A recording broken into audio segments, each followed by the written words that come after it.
Hey guys, it's Bieber. So this is a video I did last year.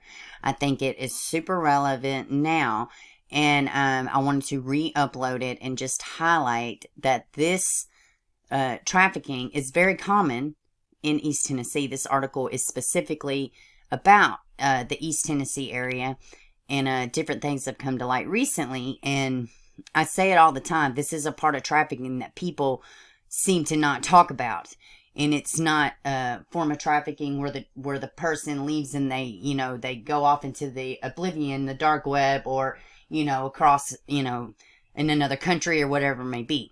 This is happening to where the children stay in the home, and it's just a transaction using your child and your electric bill or whatever have you. But nonetheless, some of the words are censored in the video because I was a lot more careful back then. Anyways, hope y'all enjoy it. We're going to use the word movement, because traffic and movement, it kind of mean it. Y'all know what it means, okay?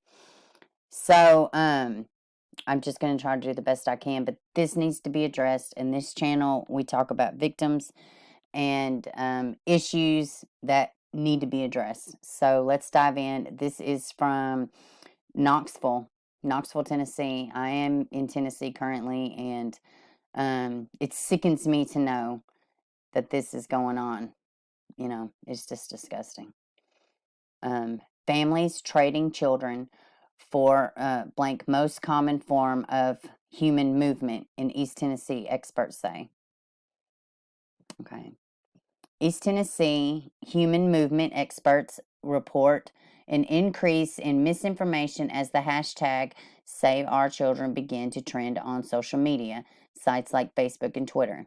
Natalie Ivy, the executive director of the Community Coalition Against Human Movement, told news anchor Amanda Hara that while she was encouraged by the hashtag sparked a nationwide conversation about the issue, she was concerned people may not be getting a clear picture of what human movement really looks like. That is exactly why I'm doing this, because it is just a whole nother element of it that it doesn't get talked about a lot.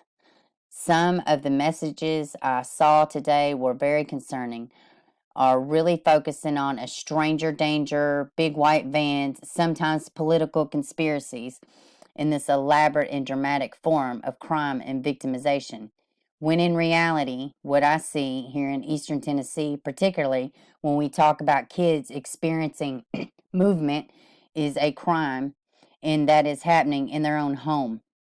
The most common form of human movement for our kids here in East Tennessee is familiar movement. That just means a family member. Oh, and it says it right there, which means their family member is moving them for the trade of a chemical, for a drug. The coalition, which serves all areas in Upper East Tennessee, offers a variety of services to help communities identify and respond to human movement. Experts identify the most vulnerable human movement victims as children in foster care or group homes. Oh my God. Children or adults with a history of physical or blank abuse, runaways, people with special needs, and anyone with a weakness or vulnerability can be exposed and exploited. Officials with CCAHT said that they have worked with human movement victims as young as 3 years old, traded for blank by family members trying to feed a drug addiction. Ivy said in many cases, that is what's fueling the victimization. Whew. There's really close correlation between opioid epidemic, but when we talk about familiar movement, you're talking about cover for basic cost in the home, so it might as well be for drugs. I see that this is a basic need, and it might be for food. It might be for clothing. It might be for housing. It might be for job opportunity. It might be to access medical care or access dental care for individuals in the home. This is oftentimes not necessarily a money-making industry. It is more a survival tactic.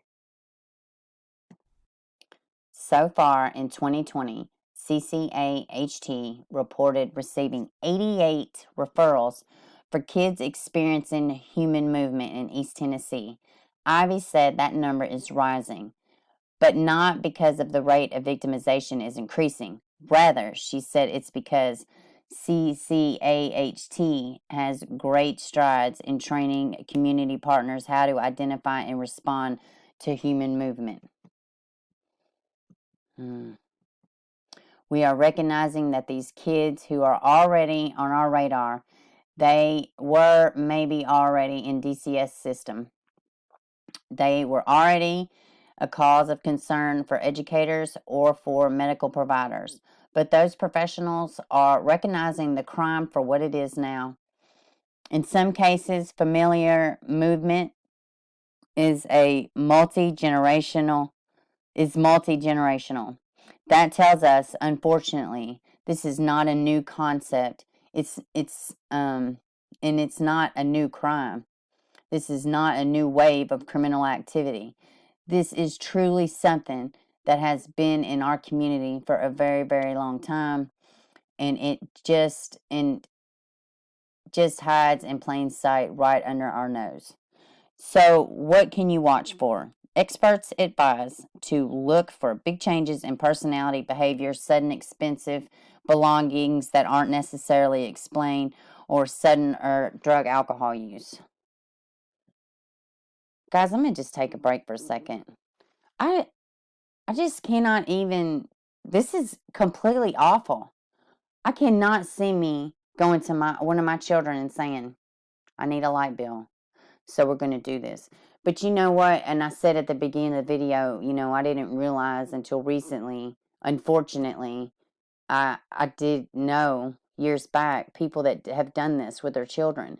And if I think about their parents and me knowing their parents, I can see it. And it's awful. She said it is multi-generational most of the time. That means that it's a learned behavior, Let's wrap this up, and then we'll wrap it up. We want folks to consider your neighbors, your students, your coworkers, the folks who are in our lives, who are around us every single day, and consider the fact that movement is not going to be an obvious, dramatic sort of crime that is going to be really easy to recognize. It is really difficult victimization to recognize. So pay attention to those around you and have conversations, but make sure that you are informed about the right information. I think this was a great article because she definitely does point out, because in a lot of times you think of the human movement and you think, like she said, big white van, just somebody lurking around a corner, just random kids popping up out of nowhere, or just, disappearing out of nowhere. It's a lot deeper than that. And it's a lot more closer to home. So, and it's happening. It's happening everywhere. It's very common, it's awful. So please comment down below. Tell me what you think. And, I don't know, guys. This is just a whole nother element. This is just another part of our system involving children that needs to be addressed in a very aggressive way, like with a huge sense of urgency. So, all right, guys, y'all have a good one, and I will see y'all later.